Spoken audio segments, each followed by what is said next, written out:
पिछले 20 सालों में हर साल रिवीजन होता रहा और जो एनुअल रिवीजन होता है उसमें साधारण तौर से एब्सेंटी, शिफ्टेड और एक जिसे कहते हैं कि एक रैंडम तरीके से उसका रिवीजन कर लिया जाता है।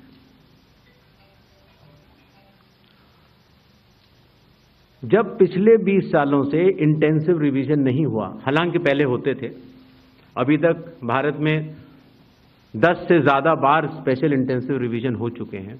और स्पेशल इंटेंसिव रिवीजन की खासियत ये होती है कि मतदाता सूची को, इलेक्टोरल रोल को टोटली मैक्सिमम प्योरीफाई करने के लिए एक इन्यूमरेशन फॉर्म भरा जाता है और हर मतदाता उसको जब भर के देता है तो उसका नाम मतदाता सूची में फ्रेश, एकदम नए तरीके से सूची बनाई जाती है। और ये इंटेंसिव रिवीजन इसलिए भी आवश्यक हो गया, एक तो सभी राजनीतिक दलों की लगातार शिकायतें आती जाती हैं कि साहब वहां पर वोट बढ़ गए, वहां पर वोट कट गए, इन लोगों का वोट सही बना, इन लोगों का वोट गलत बना। साथ ही साथ समय के साथ कई लोग जो गांव में रहते थे, जहां पर उनका वोट था, वो शहर में आ गए, उनका वोट गांव में रह गया और जब वो शहर में आए तो वोट कटवाने की प्रक्रिया की भी अपनी कानूनी जटिलताएं, तो उनका वोट गांव में भी रह गया, शहर में भी हो गया।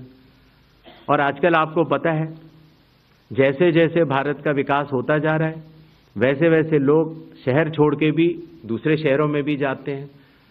मुझे आशा है कि जितने हमारे मीडिया बंधु हैं वो भी शायद किसी न किसी दूसरे शहर को छोड़ के यहाँ पर आए होंगे। तो जब वो यहाँ रहने लग जाते हैं तो उनका वोट यहाँ भी बन जाता है। तो इस तरह से करते करते एक व्यक्ति के जाने या अनजाने में कई जगह वोट रह गए। तो मतदाता सूची को शुद्ध करने के लिए इन्यूमरेशन फॉर्म एकमात्र रास्ता रह जाता है। क्योंकि मैं आपको एक उदाहरण भी देता हूं। जैसे मान लीजिए श्रीपर्णा चक्रवर्ती जी हैं, उनका पहला वोट था श्रीपर्णा चक्रवर्ती के नाम से। दूसरा वोट जब वो दूसरी बार उन्होंने भरा तो उन्होंने भर दिया एस चक्रवर्ती। पिताजी का नाम मुझे पता नहीं है, माफ करें, लेकिन ए बी चक्रवर्ती भरा। अगली जगह जब उन्होंने भरा तो उन्होंने कहा कि नहीं, अखिल बी चक्रवर्ती। तो यह असंभव हो जाता है जानना कि ये दो व्यक्ति एक हैं कि नहीं। तो एक ही तरीका है कि उसके लिए इन्यूमरेशन फॉर्म जारी किए जाएं और एक व्यक्ति एक बार में एक ही इन्यूमरेशन फॉर्म भरेगा, जिससे कि मतदाता सूची का शुद्धिकरण भी होगा।